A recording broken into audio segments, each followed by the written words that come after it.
தளபதியை பத்தி ஒரு பெரிய வதந்தி பரவிக்கிட்டு இருக்கு. சோ உண்மை என்ன நடந்துச்சு அப்படிங்கறத பத்தி இந்த வீடியோல தெளிவா பார்க்கலாம். கரூர் துயர சம்பவம் சம்பந்தமா 2வது முறையா சிபிஐ விசாரணைக்கு தளபதி இன்னைக்கு ஆஜராயிருக்காரு. டெல்லியில இருக்க சிபிஐ அலுவலகத்துல இன்னைக்கு காலையில 11 மணிக்கு விசாரணை ஆரம்பிக்கப்பட்டு ஈவினிங் 5 மணி வரைக்கும் தளபதி கிட்ட விசாரணை நடந்திருக்கு. எக்கச்சக்கமான கேள்விகளை சிபிஐ அதிகாரிகள் தளபதி கிட்ட கேட்டதா சொல்றாங்க.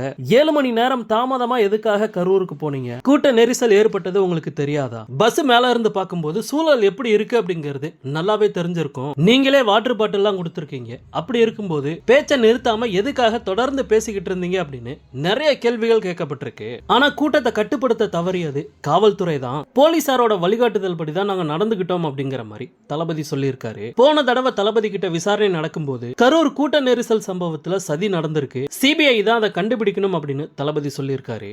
இப்படிப்பட்ட சூழல்ல பிப்ரவரி மாசம் முதல் கட்ட குற்றப்பத்திரிகையை தாக்கல் செய்ய சிபிஐ திட்டமிட்டு இருக்காங்களாம். இந்த நியூஸ் வெளியில வந்ததுமே இன்னைக்கு காலையில இருந்து சோஷியல் மீடியால பரவ ஆரம்பிச்ச ஒரு ஃபேக்கான நியூஸ் என்ன அப்படின்னா, அந்த குற்றப்பத்திரிகையில விஜயோட பேரை சேர்க்க போறாங்க அப்படிங்கிற மாதிரி ஒரு நியூஸ் பரவ ஆரம்பிச்சது. ஆனா முழுக்க அது ஃபேக்கான செய்தி அப்படின்னு இப்ப தாவேகாவே அபிஷியலா ஒரு அப்டேட் கொடுத்திருக்காங்க. தாவேகா நிர்வாகி சிடிஆர் நிர்மல் குமார் என்ன சொல்லியிருக்காரு அப்படின்னா, சிபிஐ விசாரணை இன்னையோட முடிஞ்சிருச்சு. நாளைக்கு விஜய் அவர்கள் ஆஜராக சொல்லி சம்மன் எதுவும் இல்ல.